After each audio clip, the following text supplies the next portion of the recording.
Você sabe calcular raiz quadrada aproximada? Não! É simples, extremamente simples. O que você vai fazer quando tiver que calcular a raiz quadrada de n? Você vai pegar então esse n e você vai somar ele com o quadrado perfeito mais próximo que tiver. E no caso, então, você vai dividir isso por 2 vezes o valor dessa raiz quadrada, que no caso do quadrado perfeito vai ser uma raiz o quê? Exata. Como assim? Não entendi. Te explico. Exemplozinho, então, aqui, né? Raiz de 17. Se eu quiser saber um valor aproximado dela, é simples. Extremamente simples. Vai ser aproximadamente. No caso aí, o n, ou seja, o valor que está dentro da raiz, o 17. O que mais? O quadrado perfeito mais próximo de 17. Quem é?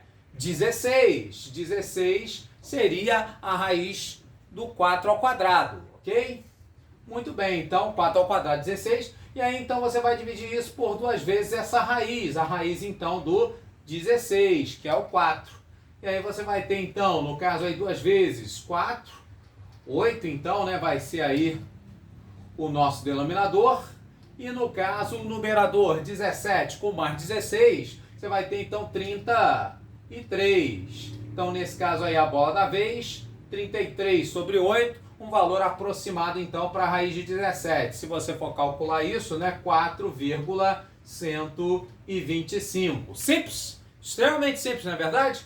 Pois é, então, questão de Olimpíada Brasileira de Matemática. Ele pergunta, então, dessas frações, qual seria o valor mais próximo, então, de raiz de 7. Raiz de 7, então, como fazer? Simples. Extremamente simples. No caso, então, você vai pegar o 7 e vai somar ao quadrado perfeito, mais próximo de 7. Quem é?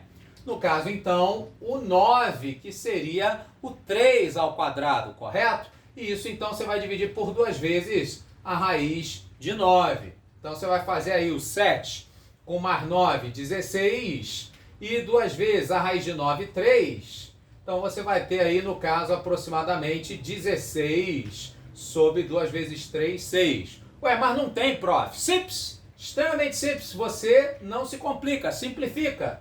Divide por 2 sem deixar para depois. E aí, nesse caso, ora pois, você vai ter 16 sobre 2, 8.